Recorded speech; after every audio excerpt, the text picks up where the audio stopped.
So I've been engaged in a bit of a back and forth dialogue with a person who came to one of our recent Kriya Yoga retreats.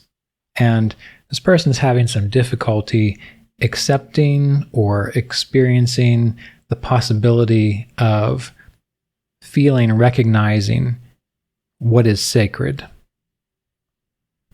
And the more we had this discussion, the more I thought to myself, I feel like this is probably an issue that a lot of people have. So we're going to talk about it a little bit today. And before we really get into it, I'd like to encourage you to take a moment and consider, what does that word mean to you? Sacred. What would a sacred experience feel like to you? You could even imagine or remember, what would it be like to be in a sacred relationship with someone? How would you feel if the relationship you had with a friend or a spouse or a parent or a child, if that was sacred to you? What would that feel like? So just take a moment. You can even pause this podcast to reflect on, what does the word sacred mean to you? How does sacredness feel? And could you recognize it if you were feeling it? And then take a moment to wonder, what gets in the way of your capacity to feel something sacred? Or what prevents you from having a regular sense of sacredness within your day? What gets in the way of that? There are actually probably a lot of things that get in the way of that. I was just working on a class for the Kriya Yoga online Patreon community where we're focusing on experiencing the power and the qualities and characteristics of the yamas and niyamas. And this particular class I was working on focused on ahimsa and also purity. And for one, if our life has a lot of distraction in it, if there are a lot of impurities in our life, or if our minds have a lot of distractions in them or a lot of confusion, which could be considered a kind of impurity, that's one thing that can get in the way of our capacity to feel and recognize the sacred, because it's blurred, it's obscured. There's too much noise for you to recognize it, to feel it, and to sense it. But I wonder if there's one thing in particular that really gets in the way of our capacity for feeling the sacred. Actually, there might be two things, but the one I've been thinking about recently is, do we overthink the sacred? Are we overthinking so much that we can't actually feel something deep and meaningful and powerful within us? And this is what we're going to pay the most attention to. The other thing that I think gets in the way of the sacred is our own unresolved psychological conflicts, but I'm sure you've heard me talk enough about that. Let's go back to this idea of overthinking things. We have to remember that we currently live in an era where we are, in a sense, almost forced to overthink things. With technology, with all of the things that we have to do and get done. And even when we raise children, we don't just simply let them have a simple life. We make them play soccer. We give them French lessons. Then we make them play basketball after that. And then we give them dance lessons. It's just like there's no time to be still and be peaceful. And our experience with technology supports this. Even people who are on a spiritual path, what do they do all day long? Well, many of them will do what I consider to be spiritual doom scrolling. And that's funny, isn't it? What is, or what could be, spiritual doom scrolling? Well, that's when you're on social media and you're going from one uplifting meme to another uplifting meme, or one uplifting short video to another uplifting short video. And in that, there's still an avoidance of peacefulness. There's a sense that we have to keep adding more and more to our mind in order to experience a divine or a sacred state. And so this conditions our mind to have to constantly be thinking about even spiritual things. But in that thinking, we miss the sacred. And so ask yourself, do you overthink the sacred? If you are someone who's very mental, that can be problematic. We do need to be able to use our minds to reason, to have logic, to understand how things in this world work. But the process of experiencing the sacred is beyond the mind, ultimately beyond the mind. Maybe you can remember a time in your own development when you didn't quite understand something.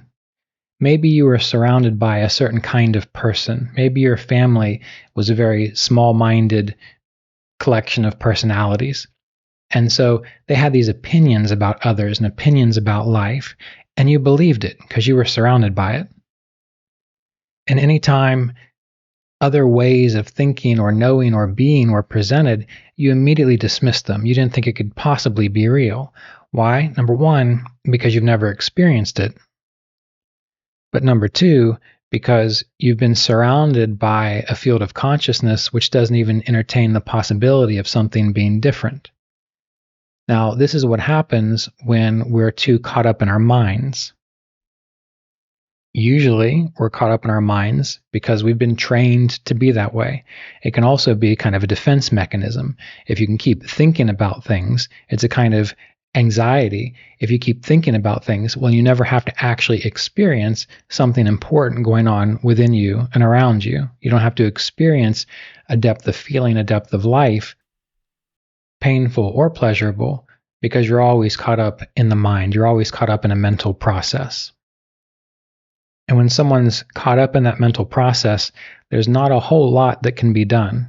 They have to have some kind of intuition. They have to have some kind of inner guidance, or maybe a person who doesn't believe or think the way they do to talk to them or share with them that there might be a different way, but there has to be enough rapport, enough trust, enough faith to let go of the mind for long enough to explore other ways of being.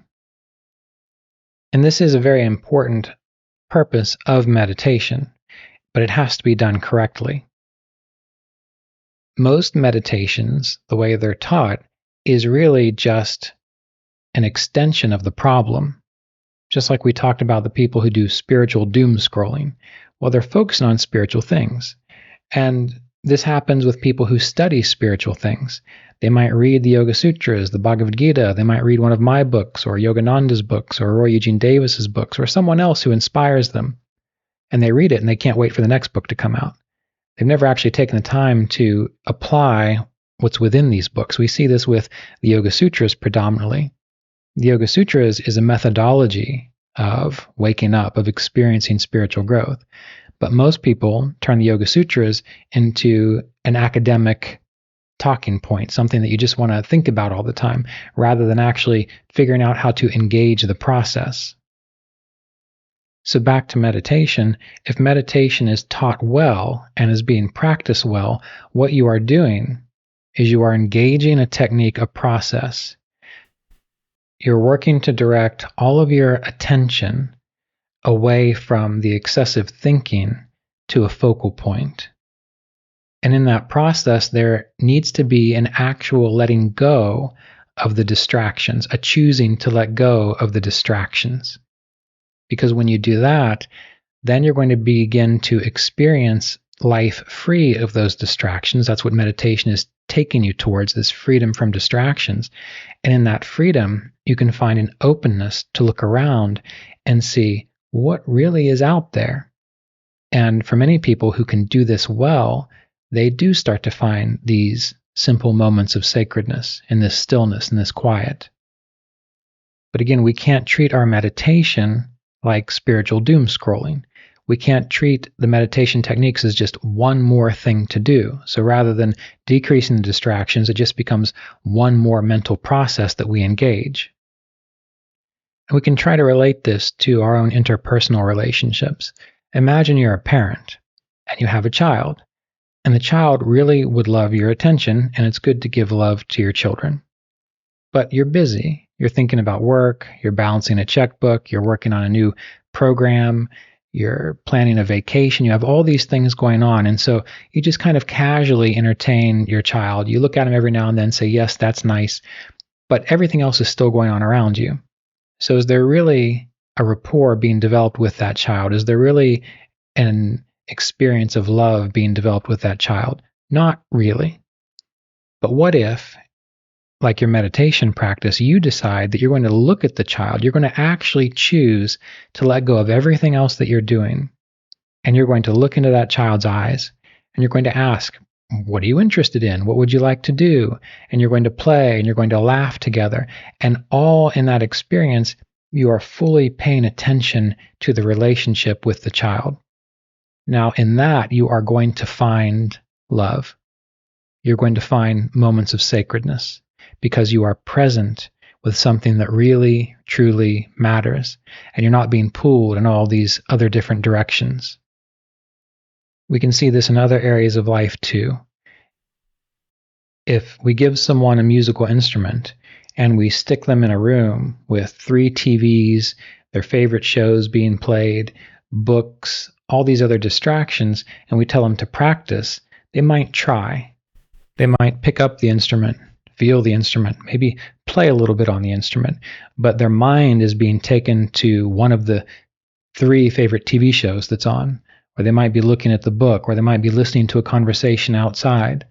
And in that way, yes, they are becoming kind of familiar with the instrument, but what if we allowed that person to go into a room where all they needed to do was to play, to feel the instrument, to try to make the notes, to study the music that's been given to them?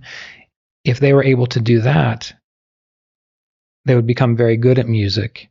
They would also learn how to focus, and they would appreciate the sounds, the feeling that this instrument can make. And so as we can see here with these examples of distractions, that's what we do with our sacred experience. We overthink, and we say that we're being rational. We overthink and we say, well, we're just thinking things through. We're trying to be thorough. And that's very good in many areas of life. But really, there are actual traditions. There are lineages, spiritual lineages, which have existed for hundreds, some thousands of years, that have very specific practices and ways of being that lead to mystical and sacred experiences. So aside from stopping our overthinking, we need to believe and feel that it's possible for us to find the guidance that can reveal to us that which is sacred. And if we're led to a tradition or a lineage, rather than overthinking it, we need to engage it. Now, once again, I'm in no way encouraging you to mindlessly follow some teacher or to give away your autonomy to a tradition or a religion. I'm not encouraging that. However, if you find something authentic that you can trust in that process, and there is a sense of safety, and there is a sense of reverence there, and you open yourself up to it, you practice the way that it's been taught for the hundreds or thousands of years that it's existed, you are likely to experience which previous practitioners of that tradition have experienced. And in this conversation that inspired this podcast, there was a question of, well, how do I know that we're all just not experiencing some mass delusion? We listen to these yogis talk about their experiences. How do we know that they're not just deluded as well?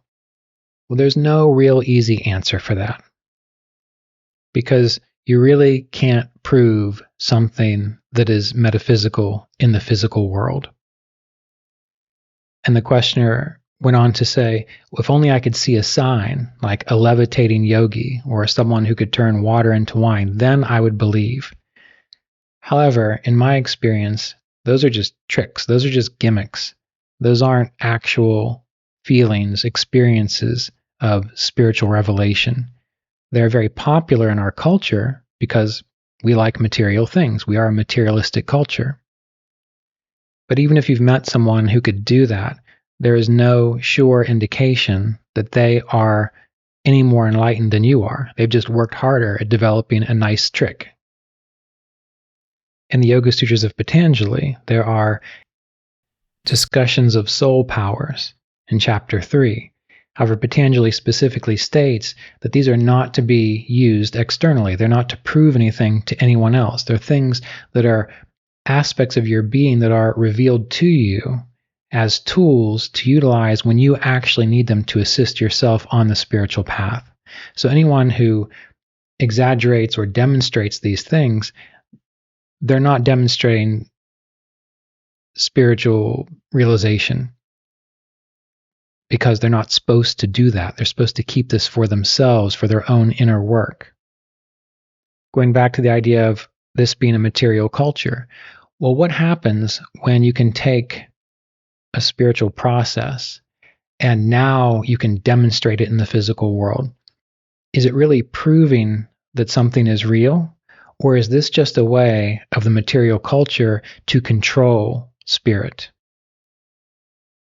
If you can repeat something, you can control it. And a lot of science is directed towards that. It's really about controlling a person's experience.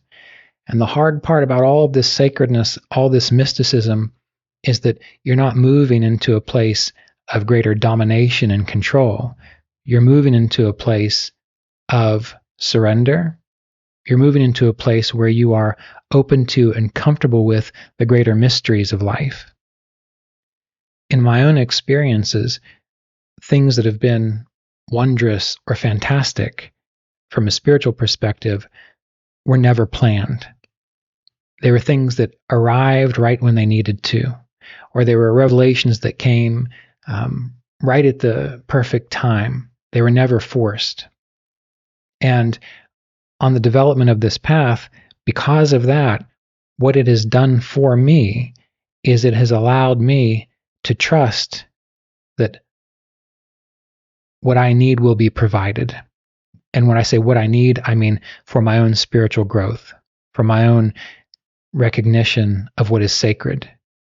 If there is a need, then this wholeness of life, this vast expanse of divinized nature, becomes something to be trusted, experienced, felt deeply, not something to be controlled. And so we also have to consider what are our deeper motivations on our spiritual path. If we want to control life, if we want to direct life, then we are going to tend to be given more towards overthinking, because in overthinking, we're always trying to find the ways, we're trying to manage the situations such that we can, again, control what's going on around us.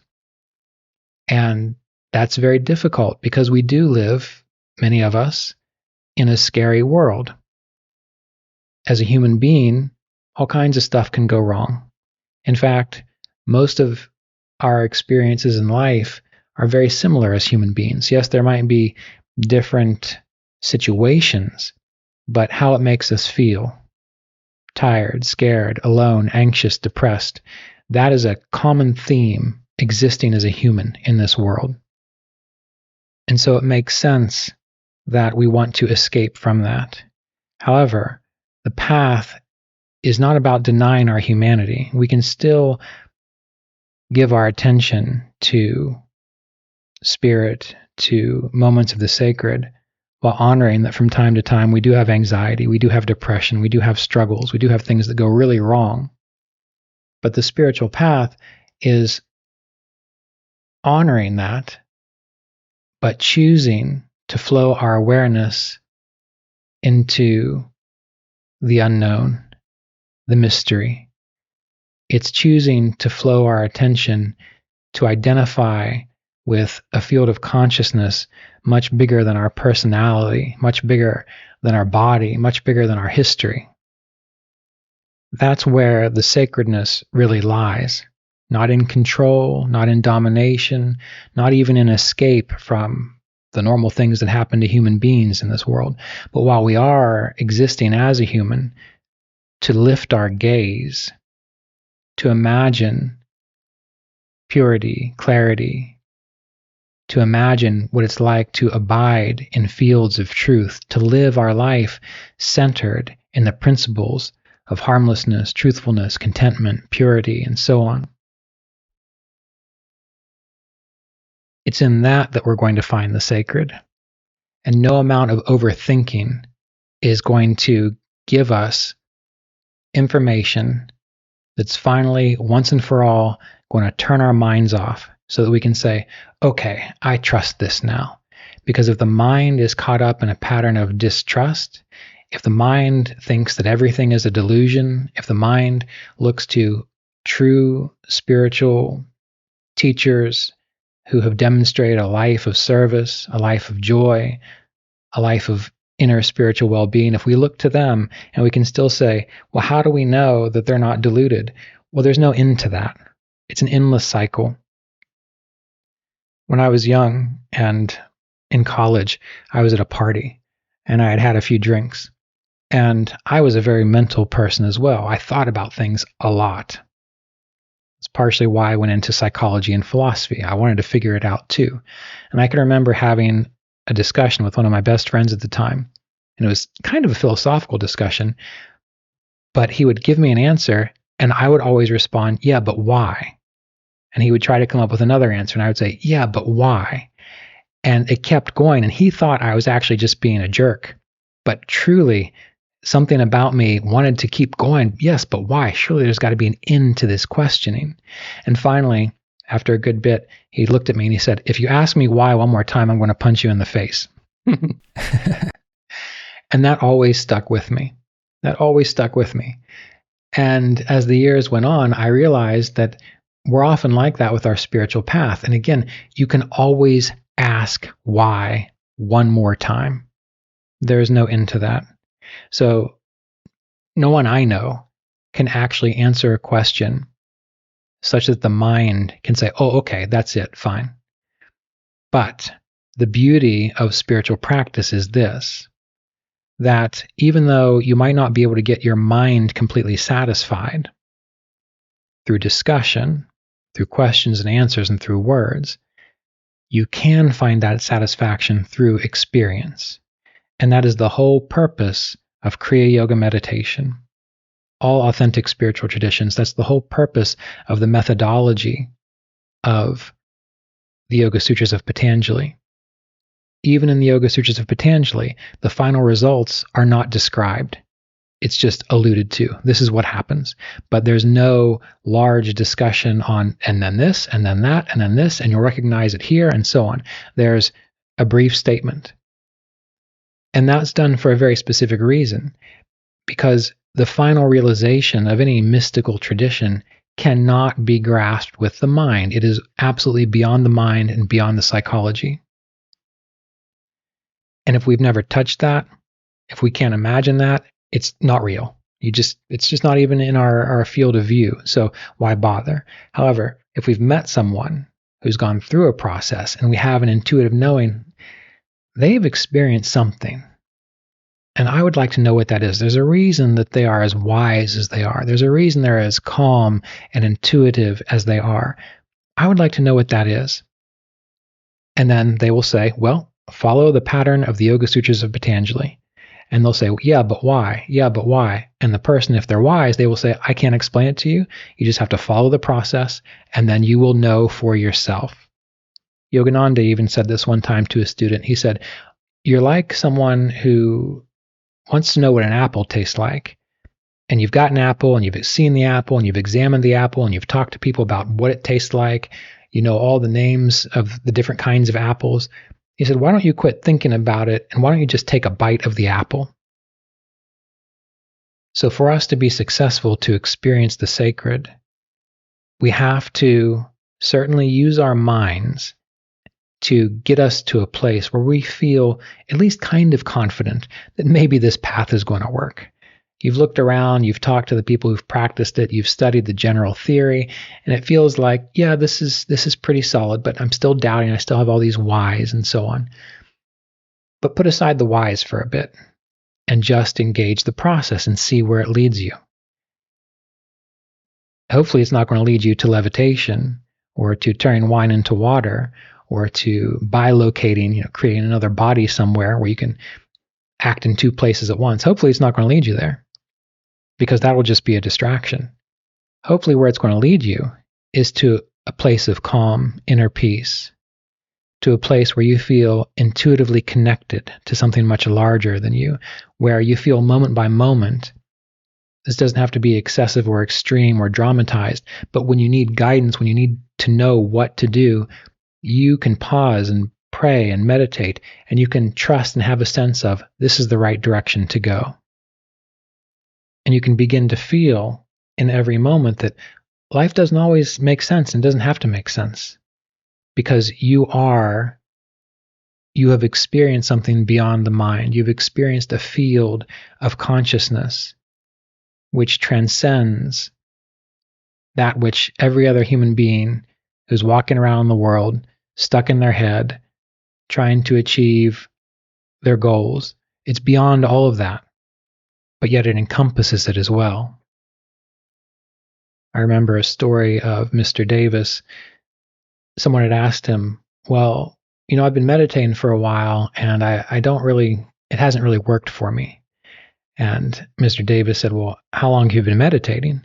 And the person said, well, off and on for about 1.5 years. And Mr. Davis laughed. And he said, well, give it about 3 years or so, every day, meditating with all of your heart every day for at least 3 years and see what happens.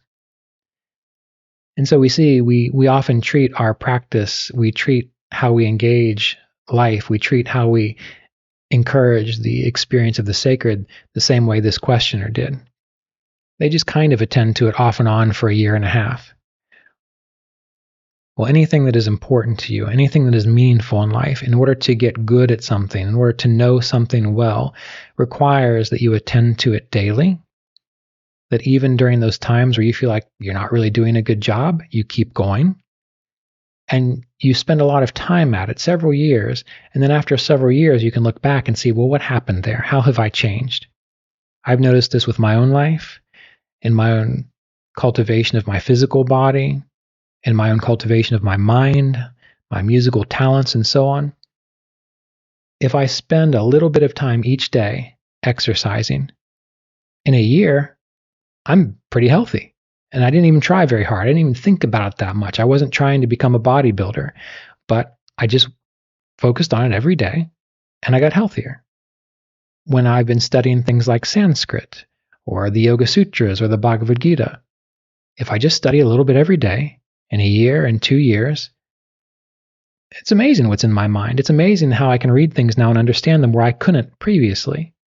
With music, if I just spend 15 minutes, 20 minutes a day practicing a scale, learning a song, and that accumulates over 1 year, 1.5 years, 2 years, 3 years, a whole lifetime, 30 years for me now, I can do a whole lot with that. And I wasn't even trying that hard. So just imagine what you could do, what you could experience if you put as much intention into practice and you withdrew from the spiritual doom scrolling, or you withdrew from the overthinking.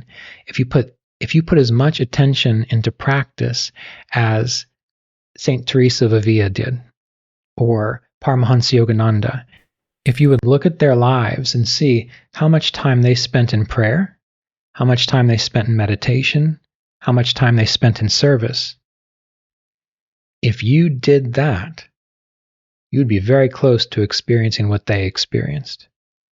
Even if you didn't do that, if you just tried a little bit every day, you would begin to appreciate life the way they appreciated life. And this is important to remember about mystics. And I don't know if I've talked about this on the podcast before. I'm sure I've talked about it somewhere. But the mystics of all these different traditions who successfully reached and experienced a sense of communion with the divine, they were not slouches. They were not lazy. They were not even stupid. They methodically and consistently worked on their practice. They explored their spiritual texts, whether it was the Bible or the Quran or the Bhagavad Gita. They made it a central part of inner research. They tried to figure out, what do these things mean? And in that constant attention to detail and exploration and study over many years, the course of a lifetime, it became revealed to them. Now, were they all experiencing mass delusion? Sure, it's absolutely possible. In my experience, I don't think that they were. Can we prove that they were or were not experiencing some kind of delusion? We can't. So what do? Once again, we have to find a way to trust ourselves, to trust spirit, the divinity, which is much larger than us. And even if you're too mental about all of that, just go outside and look around. Yes, there are all kinds of difficult things going on in the world because of humans doing what humans do.